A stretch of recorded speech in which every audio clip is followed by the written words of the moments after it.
In 2005, the United States Air Force went shopping for a new spy plane, an aircraft for some of the most sensitive missions it flies. It found one in Trade-A-Plane, the classifieds. The same listings where ranchers sell tired crop sprayers and flight schools hunt for cheap Cessnas. The Air Force bought a second-hand Swiss businessman's turboprop. One propeller, no weapons, not even a military paint job. That same airplane went on to spend more than half of every hour it has ever flown inside a combat zone. Nothing else in the Air Force lives at that tempo, and almost nobody knows it exists. That was the entire point. This is Classified Decoded, where we don't ask what an aircraft can do, we ask what problem it was built to solve. And this one was built for the hardest problem in warfare, finding one man who does not want to be found. Stay with me because this unarmed turboprop solved that problem better than anything else the Air Force flies.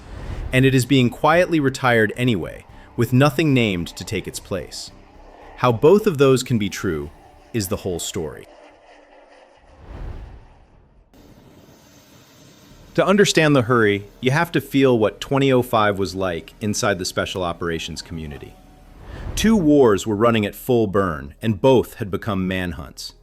Every night, small teams went through doors on the strength of intelligence that was hours old, and the whole machine ran on a loop the community calls find, fix, finish.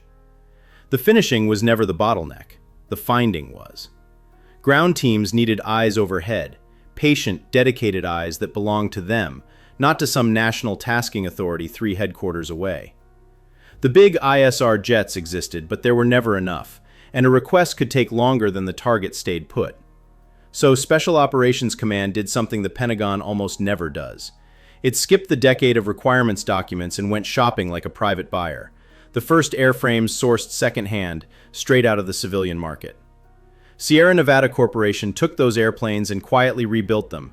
A retractable sensor turret under the belly, secure radios, missile and hostile fire warning, infrared suppression on the exhaust. The first squadron stood up at Hurlburt Field on October 1, 2005. By June 2006, the airplane was flying combat missions. 8 months, from the classifieds to the war. The company that built them put it plainly. They developed 4 aircraft and got them out in the field in record time, less than a year. The fleet grew to 36 aircraft, at about $16.5 million each, all in. And as we'll see, the airframe was never the expensive part. 4 people crew it, 2 pilots up front, and in the back, the 2 who actually fight the battle. The crews named it themselves on its first deployment, Draco, the Dragon. It took the Air Force 13 years to make that name official. This was a community built to live in shadows, and it had to be, because of what it was hunting. This aircraft was built to fight something no fighter squadron ever trains for, a needle in a haystack. One man, one truck, one compound, hidden somewhere in 10,000 square miles of desert or city. And everything the Air Force is fastest and most expensive at is the wrong shape for the job. You cannot stare at a target from a cockpit doing Mach 1.5. A satellite clears the area in minutes, on an orbit any adversary can predict. Even a drone, the obvious answer, carries a flaw we will come back to. What the haystack really hides behind is 3 things: time, your own presence, and the delay between seeing and acting. The Draco was shaped piece by piece to beat all 3. Start with time, because it's the defense everyone underestimates. Finding a needle is not a flyby, it is a stakeout. Pattern of life, watched for days. Which car leaves at dawn, which compound the couriers visit, which road they never use. And a detective on a stakeout doesn't drive a patrol car with the lights on. He sits in the gray sedan nobody looks at twice, for as long as it takes. Now look at what the Air Force had to offer that stakeout and give the machines their due, because none of this is their fault. A strike fighter is a magnificent sprinter. It can be over the target fast, but it can stay only minutes before the fuel math sends it home or to a tanker, and its meter runs somewhere between $17,000 and $27,000 for every one of those hours, depending on the badge on the tail. Its cockpit was designed around violent seconds, not patient days. The satellite has the opposite problem. It will pass overhead faithfully and briefly at a time the enemy already knows. The turboprop offered something neither could. Draco crews like to say the airplane flies an hour to the target, holds there for 4, flies an hour home, and lands having burned less fuel than a C-130 spends just starting its engines and taxiing to the runway. That is what the Air Force was actually buying in those classified ads. Not an airplane. Hours. The trade is absolute, and it's the first thing to understand about this machine. To buy those hours, the Draco sold everything else. Speed, armor, weapons, even ejection seats. But cheap to buy is not the same as cheap to fly. SOCOM's own budget books put a Draco flight hour at $12,295, within reach of what an F-16 costs to fly. The $4 million airframe was never the point. The point is the sensor suite riding in its belly. The Air Force didn't buy a cheap airplane. It bought the cheapest possible truck that could keep a very expensive sense organ hanging over one patch of Earth for 6 hours at a time. You might ask, why not just use a drone? The Reaper was built for exactly this kind of staring. It's a fair question, and it has an answer. That answer is the reason the Air Force keeps 4 people in this airplane instead of flying it from a trailer back home. And it is the last piece of this machine we'll take apart. Because hours over the target solve only half the problem. A stare that announces itself changes the thing it is watching. This is the haystack's second defense, your own presence. A Reaper orbiting overhead is a diplomatic statement. Everyone from the local government to the target's cousins knows what it is and who sent it. A squadron of fighters landing in country is a headline. And the moment the haystack knows it is being searched, it stops moving, stops talking, and becomes a different haystack.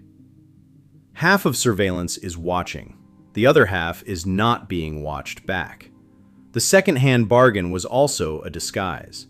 There are more than 2,000 PC-12s flying worldwide, almost all of them in civilian hands. Air ambulances over the Australian outback, freight feeders, charter fleets shuttling executives between small cities. On a ramp in Africa or the Middle East, a white single-engine turboprop is airport furniture. There is a kind of stealth that has nothing to do with radar. It is the stealth of the 2,000th identical airplane. You cannot pick the spy out of a crowd when the whole crowd looks exactly like the spy.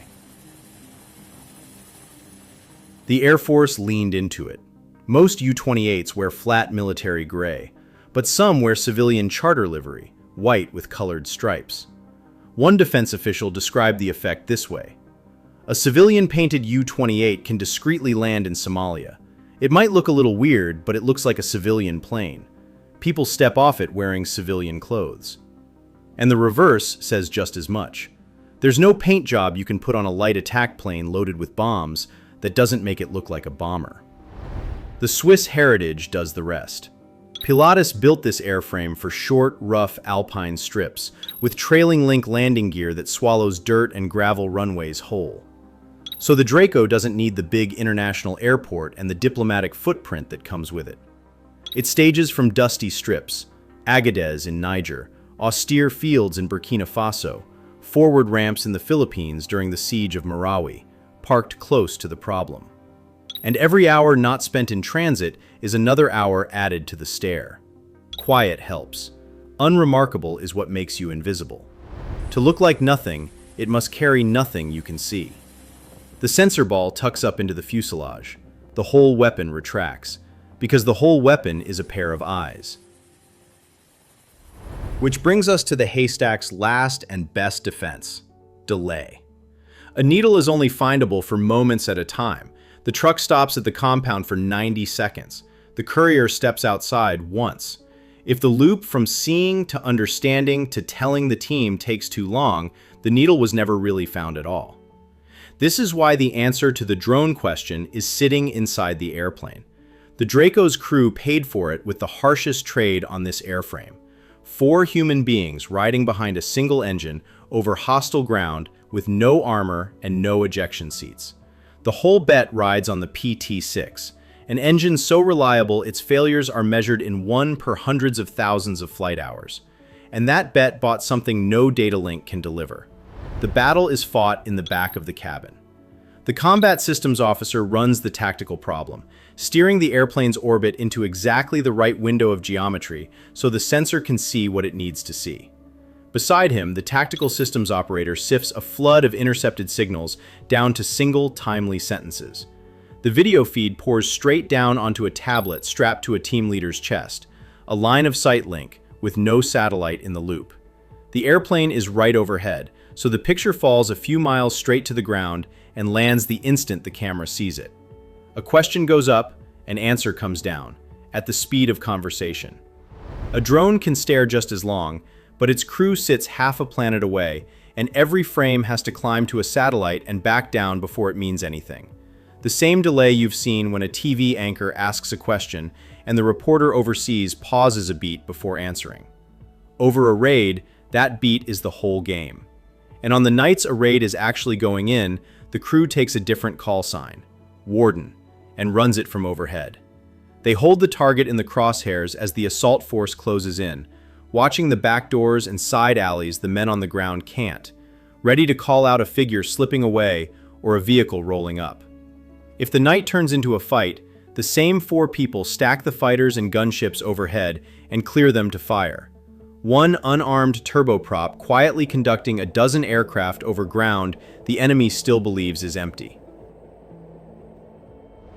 Everything this community is, it showed on one night in August 2021 when Kabul collapsed. The day crew, callsign Draco 42, taxied out into chaos. Gunfire broke out 100 yards from their aircraft as desperate men tried to commandeer anything that could fly.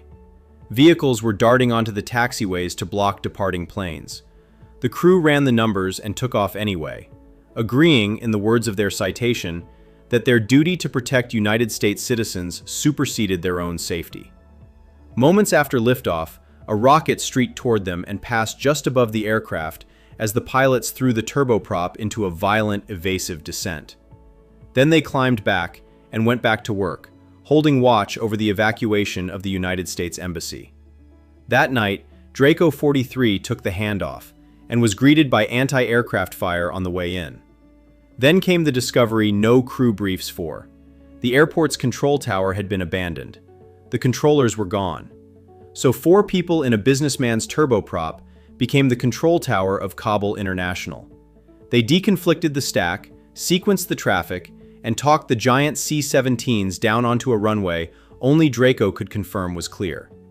Not until a line of Marines physically swept that runway could the crew finally land themselves, nearly out of fuel. One of those officers, Captain Nicholas Lutz, described the moment afterward. "That's not a conversation you expect to have after takeoff, especially after you've already been shot at." Some of those C-17s carried more people in a single lift than any aircraft in history. That story is its own video on this channel. For that night, 10 Draco aircrew received the Distinguished Flying Cross, the first ever awarded in this community's existence. It took 17 years. At the ceremony, Colonel Allison Black, herself a former Draco pilot, put words to what the silence had cost. For its entire existence, the U-28 community has lived in the shadows of recognition, but today there are no shadows. Step back and ask the real question. What did $16.5 million a copy actually buy? It bought attention and welded it into a weapons system. Picture a hunter in a blind. The rifle is the easy part. The hunt is the hours spent downwind and dead still, unnoticed, waiting for one animal to cross one clearing. For decades, the Air Force had poured its money into better rifles, faster, stealthier, deadlier. The Draco was the patience. It gave the hunt 3 things at once: the hours to keep watching, the disguise to keep watching unseen, and a decision loop quick enough to act the instant the target stepped into the open. Any one of them is unremarkable. Bolted into one secondhand turboprop, they become the only weapon that has ever reliably beaten the haystack. Patient, continuous, human attention, worn in a shape nobody looks at twice. Now run the number that proves it. By the time this fleet crossed 600,000 flying hours, 328,000 of them had been flown in direct support of combat operations. More than half of every hour these airplanes have ever existed in the air was spent at war, a share nothing else in the American inventory comes close to. Each airframe has averaged over 1,100 hours a year, 3 to 5 times what a fighter flies, and close to 3 hours in the air every single day, for years on end. In 2007, the original Draco squadron was the smallest flying unit in its wing, and flew 60% of the wing's total hours. The most anonymous aircraft in the Air Force turns out to be its hardest working one, and its fingerprints are on operations you already know.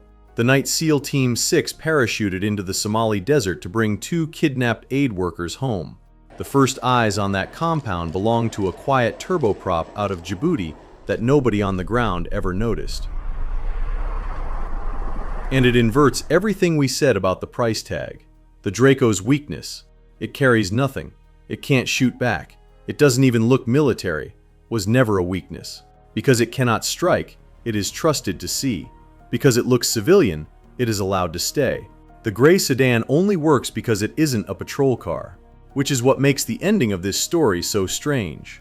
The Draco fleet is being quietly retired, drawn down through the end of this decade, with no direct replacement announced. The armed crop duster we covered in another video inherits the spirit of this mission, and it is a genuinely capable machine. But the command itself says it is not a replacement for these eyes, and Congress's own auditors put the warning in writing. SOCOM has not taken steps to plan for or add critical ISR capabilities provided by soon-to-be divested aircraft. The fleet's replacement was sized before the analysis was done. America is disbanding its army of attention before it knows what will do the watching. So the next time you're at a small airport and a white single-engine turboprop taxis past, an air ambulance, a charter, a freight run, ask yourself the question this aircraft was built to exploit. Would you look twice? Neither did anyone else. For 20 years, that was the whole trick. The most advanced air force on Earth solved its hardest problem with a second-hand airplane from the classifieds and 4 people who learned to pay attention.